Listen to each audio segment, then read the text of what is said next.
Legendary Pokemon are shrouded in mystery and power, each with unique abilities that shape their worlds. But how do they truly stack up when measured by their canonical feats and lore? From ancient kings connected to nature's cycles to cosmic entities controlling time and space, we'll start by exploring a fascinating figure whose strength rises and falls with the faith of those around it. Calyrex. Calyrex stands out as one of the most unusual legendary Pokemon because its power isn't just raw strength or cosmic might, it's tied to belief and partnership. This psychic grass type ruled ancient Galar as a king who governed the growth of crops and held a unique emotional healing presence. Before you dismiss it as just a regional caretaker, hear me out. Calyrex's power waxes and wanes depending on how much humans remember and believe in it, which is rare among legendaries. When fused with either Glastrier or Spectrier, it gains immense battle prowess, but this power always feels linked to its connection with others, not a fixed, unstoppable force. It's primarily a benevolent guardian focused on restoration, not destruction or universal domination. Calyrex's role is more about spiritual influence and renewal than about raw cosmic scaling. But if you think that's still low-key, wait until we get to the winged phoenix of Johto. Chad A. Owatch. Ho-Oh isn't just a flashy fire-flying bird, it's literally a bringer of life. Its most famous canonical feat, resurrecting the three legendary beasts, Raikou, Entei, and Suicune, after they perished in the burning of the Brass Tower. That act alone sets Ho-Oh apart, because resurrection is a rare, even unique power in Pokemon canon. It's not just about raw strength, it rewrote Johto's legendary ecosystem by giving birth to a whole new trio through its life-giving abilities. Ho-Oh also embodies themes of happiness and divine favor, descending on Ecruteak City as a symbol of hope and renewal. But here's the kicker. While it's a powerful localized life restorer, its influence remains mostly confined to Johto. Ho-Oh's canon power shines in moments of rebirth and blessing, not universal destruction or creation, so it's mighty, but on a smaller cosmic stage. Up next, Lugia, the storm-wielding guardian of the seas with power that's anything but subtle. Lugia. Lugia isn't just the guardian of the seas, it's basically a walking natural disaster on wings. Its calming role in the ocean is legendary, but the sheer destructive power it holds is insane. Before you imagine a gentle protector, hear me out. Lugia's wing beats can whip up storms raging for 40 days straight. 40 days. That's like a hurricane with feathers. Official lore says Lugia isolates itself in the Whirl Islands because its power is so overwhelming it could wreck entire coastlines if it got agitated. It's literally self-exiling to keep the world safe. Not a humble brag, just facts. Beyond storms, Lugia also stops the legendary birds battles that threaten ecological collapse, acting as the big peacemaker between Articuno, Zapdos, and Moltres. Here's the kicker. This dual role as both a threat and protector makes Lugia a fascinating paradox. You want it calm, but never fully unleashed. If controlling 40 days of storms is wild, wait for Mewtwo's psychic power. Mewtwo. Mewtwo is the classic powerhouse, an artificially created clone designed to be the most powerful Pokemon, at least according to its own narrative. Scientists in the lore aim to build something stronger than Mew, focusing on combat supremacy rather than cosmic authority. And I can prove it. Mewtwo exhibits devastating psychic abilities, including mind control, teleportation, and generating powerful energy storms. Its base stats, especially special attack and speed, place it among the elite fighters. But here's the kicker. Despite all this, Mewtwo doesn't possess any reality warping or universe-shaping powers. Unlike Dialga, Palkia, or Arceus, Mewtwo's strength comes purely from engineered psychic skill and raw battle capacity. It peaks as a terrifying mid-tier combatant rather than a cosmic entity. It's the perfect example of peak engineered strength, but falls short of those who actually create time, space, or antimatter. So, while Mewtwo bulldozes through opponents and controls minds like a champ, it doesn't reach the god-tier scale. That makes it incredibly strong in battle, but only mid-level in the grand cosmic hierarchy. But if you thought Mewtwo was impressive, wait until you see the power of Zacian. Zacian is Galar's Shining Knight, a fairy steel legendary Pokemon known for wielding a magical sword that sealed away Aeternatus during the catastrophic Darkest Day. It's not just a symbol of heroism. Zacian's role in battling near-apocalyptic Dynamax energy marks it as a warrior with power stretching far beyond the average legendary. Before you think it's just some glorified sword wielder, consider that Zacian helped contain a threat that nearly shattered an entire region. Its crown sword form, where it literally becomes a steel-typed powerhouse, boosts its offensive capabilities to staggering levels. We don't get explicit feats like cutting mountains in the Pokédex, but the lore strongly suggests its blade can slice through overwhelming Dynamax energy, which is pretty much the fuel for massive destruction in Galar. Zacian isn't just about raw power, though. It's a mythic protector, fighting existential threats with precision and grace. So yeah, it's an offensive titan, but its major feats revolve around legend and combat, not reshaping continents. Still, standing against a pseudo-cosmic menace like Eternatus is no small flex. But if you think Zacian's swordplay is flashy, wait until you see its shield-wielding counterpart, Zamazenta. Zamazenta is basically the defensive mirror to Zacian's offensive glare, a literal shield bearer symbolizing near impenetrable protection. It fought alongside Zacian during the Darkest Day, standing firm to block the chaotic Dynamax storms unleashed by Eternatus, which nearly doomed the Galar region. Before you dismiss it as just the tank, Zamazenta's shield isn't just metaphorical, it's credited with repelling any attack aimed at it, making the Pokemon a bastion in a world-crushing battle. Sure, we don't see it casually blocking meteors or bending reality, but its participation in stopping a disaster of that scale speaks volumes. While Zacian charged forward, slicing the threat down with its mystical sword, Zamazenta stood as a living shield, embodying resilience when failure meant annihilation. This defensive prowess is its defining Canon Power, emphasizing endurance and protection as crucial as offense. But here's the kicker. Zamazenta's feats are tightly paired with Zacian's, and it lacks the flashy cosmic or elemental manipulation that higher-tier legendaries flaunt. Its power is monumental but focused, holding the line rather than reshaping worlds. If you think tactical defense is low-key, wait until we dive into a legendary that literally molds continents. Groudon. Groudon isn't just a ground type, it's basically the primal force that crafted continents. Ancient legends say it expanded land masses by raising Earth from the sea, reshaping the world's very surface. That alone puts it on a planetary scale. Few Pokemon can claim they literally built the land we walk on. Then there's its primal form, which creates this insane, unbreakable sunlight so powerful it overrides every other kind of weather. That's not just a flashy battle effect, it means Groudon can alter entire ecosystems, turning lush forests into blazing deserts just by existing. Talk about environmental domination. But here's the kicker. While Groudon and Kyogre clashed over land and sea, it was Rayquaza who alone stopped a meteoroid fragment threatening the planet in the Delta episode. Groudon's role wasn't meteor defense, but its immense power over the Earth and Sun firmly puts it in the realm of planetary forces. It's wild to think this Pokemon shapes continents and blazes the sky with sunlight, controlling ecosystems on an epic scale. If you think controlling land is impressive, wait until you hear about the Ocean Titan. Next, K.Y. Ojuri. Kyogre is the ultimate ruler of the oceans, the watery counterpart to Groudon's control over land. Its mythic role is to expand and govern all the planet's seas, literally filling the world with water. This alone puts it far beyond ordinary legendary guardians, but Primal Kyogre takes things further with its Primordial Sea ability, a weather effect that cancels out every other climate influence, summoning relentless heavy rain that can flood entire regions and nullify fire attacks. This isn't just rain, it's a global water cycle on steroids. Kyogre's power is massive, tied to stopping extraterrestrial threats, but not how you'd expect. Instead of teaming up, Kyogre and Primal Groudon fought a titanic battle while Mega Rayquaza alone destroyed a meteor fragment heading for Earth. Two elemental titans battling as a cosmic dragon saves the day. That's planetary scale with a cosmic twist. Kyogre isn't just brute force flooding. It controls the entire hydrological system, shaping weather, supporting marine life, and balancing ecosystems from the deepest trenches to the highest waves.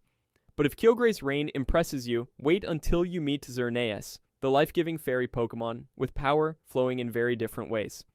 Xerneas isn't just another fairy type, it's literally the embodiment of life and eternal vitality. According to its lore, this legendary has the unique ability to share eternal life using its luminous 7-colored horns. That's not just healing, it's granting endless existence. Before you brush that off as Pokemon Sparkle stuff, hear me out. Xerneas cycles between a dormant tree form and a vibrant life-giving state. It stores energy in that tree phase, then revitalizes entire ecosystems when it awakens. This cyclical transformation mirrors natural rhythms, like a constant cosmic recycling of life energy. Xerneas is part of what's called the Auri Trio, along with Yveltal and Zygarde, each representing life, destruction, and order. Conceptually, Xerneas stands for the raw power of life itself. But here's where it gets weird. Despite its godlike association with life and rebirth, Xerneas' influence appears mostly confined to Kalos and nearby regions. So it's a cosmic-level symbol of life's eternal cycle, but its actual canonical reach is geographically limited. Not quite a universe-shaping god, but more than just a powerful forest fairy. That blend of mythic scale with regional boundaries keeps Xerneas fascinating and a compelling force centered on the very essence of vitality. Next up, a chilling counterpart representing destruction, Yveltal, Domveltal. Yveltal is Destruction incarnate, a dark flying legendary whose life cycle revolves around absorbing life force when it dies. Official lore says at the end of its life, Yveltal drains vitality from living creatures nearby, then transforms into a cocoon and unleashes a wave of apocalyptic death. Before you write this off as a typical Pokemon dies and spooky things happen story, hear me out. Yveltal's presence causes real mass ecological devastation. The DNCA and the Cocoon of Destruction movie shows it obliterating all of Shallur Forest with its Oblivion wing attack, wiping out entire ecosystems in one blast. Yveltal isn't just about mindless destruction, it's the death half of the Aura Trio, balancing Xerneas' life-giving powers. This cycle of death and rebirth gives Yveltal a mythic presence. It's not evil, just a natural force harvesting life energy to keep balance. But here's the kicker, Yveltal's destruction isn't just battles or small scale, it's apocalyptic, draining life on an ecological level. That makes Yveltal's death cycle as terrifying as its power in life. If you thought Yveltal's power was intense, wait until you meet Zygarde, the enforcer of balance. Zygarde. Zygarde is the unsung powerhouse of the Aura Trio, quietly enforcing balance between life and destruction. While Xerneas is all about life and Yveltal destruction, Zygarde stands for order and ecological equilibrium, stepping in whenever nature's harmony is at risk. Before you dismiss it as just another dragon type, hear me out. Zygarde actively monitors ecosystems to stop either Xerneas' life aura or Yveltal's dark power from going too far. What sets Zygarde apart is its ability Aura Break, which weakens the Fairy Aura and Dark Aura of its fellow trio members. Plus, its multiple forms, from the 10% core that looks like a dog to its massive complete form, aren't just cosmetic. They represent how Zygarde gains strength as ecological threats grow, becoming a nearly unstoppable guardian. Here's the kicker. Zygarde's complete form is much stronger, made to regulate planetary threats that could wreck ecosystems. But if balance is Zygarde's game, wait until you meet the dragon who controls the ozone layer, Rayquaza. Rayquaza isn't just another dragon flying legendary, it literally inhabits the ozone layer, watching over the boundary between Earth and space. Its primary role is as the mediator between Groudon and Kyogre, stepping in when their primal battles threaten to tear the world apart. Groudon tries to expand the land, Kyogre floods it. Rayquaza's job? Keep that chaos from spinning out of control. Here's where it gets wild. When a massive meteoroid hurtled toward the planet during the events of Omega Ruby and Alpha Sapphire, Groudon and Kyogre could only expend all their energy stopping part of it. The full destruction of that celestial threat fell to Rayquaza, who swooped down from the stratosphere, mega-evolved mid-flight, and obliterated the meteoroid before it could crash. Mega Evolution doesn't just boost Rayquaza's power for show, it strengthens its control over atmospheric and cosmic threats, turning it into the ultimate guardian between Earth's primal forces and dangers from beyond the sky. Rayquaza stands as the bridge between planet-level devastation and space-level defense, holding a unique place as both protector and destroyer of world-ending threats. But if you thought that was impressive, wait until you see what happens when Rayquaza goes full Mega Rayquaza. Mega Rayquaza isn't just another Mega Evolution, it's the only one that skips the stone entirely, transforming through sheer intrinsic power. This isn't a form that needs an external catalyst, the power is baked right into Rayquaza itself, signaling that it holds a status beyond normal legendary limits. Before you shrug that off as game mechanics, consider the lore. Mega Rayquaza is the cosmic guardian that single-handedly obliterated a massive meteoroid threatening the entire planet, a threat that even Primal Groudon and Kyogre couldn't fully stop. That's peak Cosmic Defender right there. The move Dragon Ascent, which triggers its Mega Evolution, isn't just flashy, it symbolizes this apex power ascending beyond physical constraints. Its ability, Delta Stream, literally warps atmospheric conditions to weaken attacks super effective against flying types, showing that it controls not just brute force, but the very environment of the skies and stratosphere. Mega Rayquaza's grip on the atmosphere makes it a celestial force, maintaining balance between elemental titans and cosmic threats. In short, Mega Rayquaza transcends the usual boundaries of legendary Pokemon, embodying a cosmic force of nature that protects the planet from celestial disaster. If you think that's impressive, wait until we dive into Necrozma, whose interdimensional menace adds an entirely new level of threat. Necrozma. Necrozma isn't just your average psychic legendary, it's a parasitic cosmic menace that literally feeds on light. Its most terrifying feat? Stealing the light from Ultra Megalopolis, a whole dimension, plunging it into near total darkness. That's not just a nuisance, it caused ecological and societal collapse because everything living there depended on that light. Before you think it's just a shadowy thief, Necrozma can fuse with Solgaleo or Lunala too, absorbing and amplifying their immense solar and lunar cosmic powers, turning into an unstoppable force of light manipulation. Here's the kicker. Necrozma's existence hinges on swallowing light constantly. When it can't, impurities darken its body, and it basically freezes. Yet, when fueled, it becomes this radiant beast that's both predator and planet-scale threat rolled into one. This dimension-wide light drain and the fact it uses other cosmic legendaries as power sources break the usual legendary mold. Necrozma's parasitic hunger is a threat on a universal scale, not just environmental or physical destruction. But if you thought that was the peak of its menace, wait until you see what happens when Necrozma goes Ultra. Ultra Necrozma. Ultra. Necrozma isn't just a power boost, it's Necrozma's cosmic apex form, turning into a radiant dragon of pure, blinding light. This isn't your average legendary glow-up. When Necrozma Ultra bursts using the Ultra Necrosium Zed, it becomes a concentrated energy powerhouse, emitting light intense enough to devastate anything. Before you shrug it off as just flashy, hear me out. Ultra Necrozma is the final boss in Ultra Sun and Ultra Moon, standing above all threats.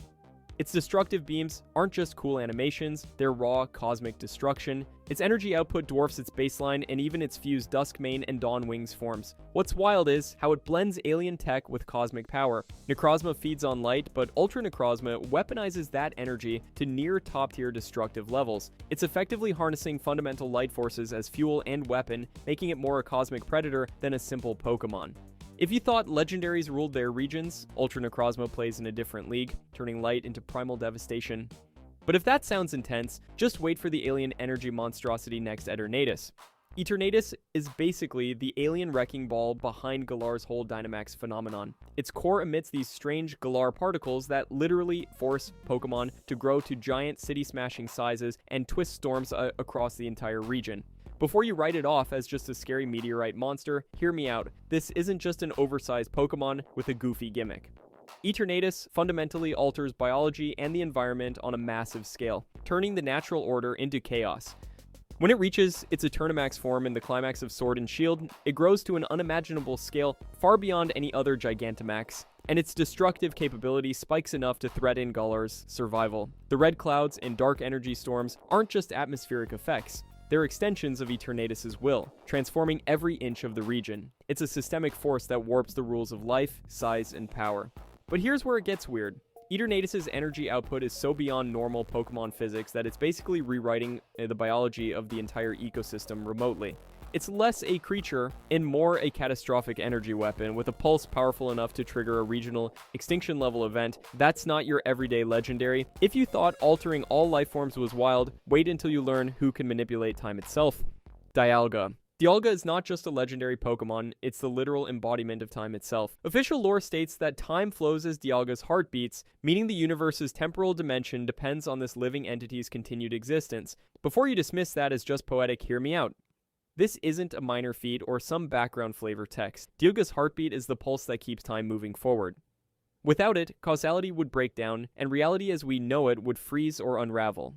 Beyond controlling the flow of time, Dialga wields the devastating Roar of Time, a signature move capable of distorting and damaging reality by unleashing temporal energy bursts. In-game events and the Sinnoh mythology link Dialga to maintaining universe-wide temporal continuity, mess with Dialga, and you risk paradoxes, time loops, or history collapsing. It governs past, present, and future alike, a fundamental reality controller towering far beyond mere environmental manipulation. Here's where it gets cosmic. Controlling time is arguably the most fundamental power possible, underlying every event in existence. Dialga represents that concept brought to life as a godlike force. It's not just seasonal changes or weather patterns, it's the very fabric that allows change, growth, decay, and causation. Few legendaries even come close to wielding this level of abstract universe-defining authority. But if controlling time sounds like the pinnacle of power, wait until you see what Palkia does with space. Palkia. Palkia isn't just another powerful legendary, it literally governs space itself. As a member of the Creation Trio alongside Dialga and Giratina, Palkia's role is to control and maintain the spatial fabric of the universe. It's canonically able to warp, create, and even destroy space, making it a reshaper of reality's very dimensions. Before you think that sounds like just flashy symbolism, it's backed up by concrete feats. Palkia can tear rifts in space with its signature move, Spatial Rend, which damages entire rooms in games like Pokemon Mystery Dungeon, essentially warping the battlefield itself. Canon lore also states that its spatial control extends beyond just the normal universe. It can access alternate dimensions and parallel timelines, suggesting a level of cosmic jurisdiction far beyond any ordinary godlike being. Here's where it gets weird. Palkia's power ensures the coherence of spatial relationships, not just within our universe, but possibly across multiverses. Without Palkia carefully managing space, matter and energy could collapse into chaos. That makes it less of a brute destroyer and more like a cosmic architect, constantly shaping and protecting the boundaries of reality. So, Palkia doesn't just zip around. It's the ultimate spatial regulator, keeping countless dimensions aligned. But if you think controlling space is heavy, wait until you hear about the cosmic antimatter chaos Giratina brings next. Giratina. Giratina isn't just some banished legendary, it's the Pokemon embodiment of antimatter, a concept as fundamental and mysterious as time or space. Official lore positions Giratina as part of the creation trio alongside Dialga and Palkia, but unlike its siblings, it was exiled for its violent nature. And that exile isn't a punishment, it's more like containment. Before you shrug this off as mere backstory, hear me out. Giratina rules the distortion world, a bizarre alternate dimension where time barely flows and space warps in impossible ways. This place is no accident. It acts as a cosmic counterbalance to the material world. The canon explicitly states that the distortion world's antimatter balances out our universe's matter, meaning Giratina essentially governs a whole parallel reality critical to universal stability. It's wild how canon treats Giratina's banishment by Arceus, not because it's weaker, but precisely because it's too volatile and powerful to roam free. This makes Giratina a cosmic exile wielding antimatter as a domain, one half of reality's fundamental forces in perfect tension. The dimensional balancing act, antimatter control, and its nature as the dark sibling set Giratina apart from any standard legendary. But if you thought Giratina was abstract, just wait until you meet the entity that created it all. Next up, Arceus. Arceus. Arceus isn't just any legendary Pokemon, it's the creator deity of the entire Pokemon universe. It literally hatched from an egg in a place where there was nothing. And from that nothingness, it shaped everything we know. The cosmos, the universe, even the creation trio themselves. That means Dialga, Palkia, and Giratina weren't born with some inherited power. Arceus forged them first, then made the plates that later amplified its own abilities. So this isn't a Pokemon relying on external artifacts for strength. Arceus is power incarnate all on its own. Before it even had type plates to change its elemental attributes, Arceus had already spawned multiple cosmic forces, including the Lake Trio, meaning its core power is beyond elemental gimmicks. The plates themselves, 16 different types, are like extensions of Arceus's inherent dominance, giving it multi-type adaptability and making it essentially the universal regulator of all elemental forces. It can shift from fire to water to dragon type effortlessly, wielding godlike power over them all. Here's the kicker. Arceus is not only the origin, but the final authority on all reality, often called the Original One. It stands above time, space, antimatter, and energy. Everything the other legendaries command in pieces, Arceus commands in full. In films and lore, it stops cataclysmic events, manipulates time and existence itself, and shapes reality at will. Nothing else even comes close to matching its scope. So all the powerful cosmic beings we've talked about, from the creation trio to Rayquaza and Necrozma, they ultimately trace back to Arceus. It's the alpha and omega of legendary power, the source and the master. If you thought any other Pokemon was the strongest, Arceus simply obliterates the competition by being the literal creator of everything. If you enjoyed this video and want to see more, click the video on the screen now.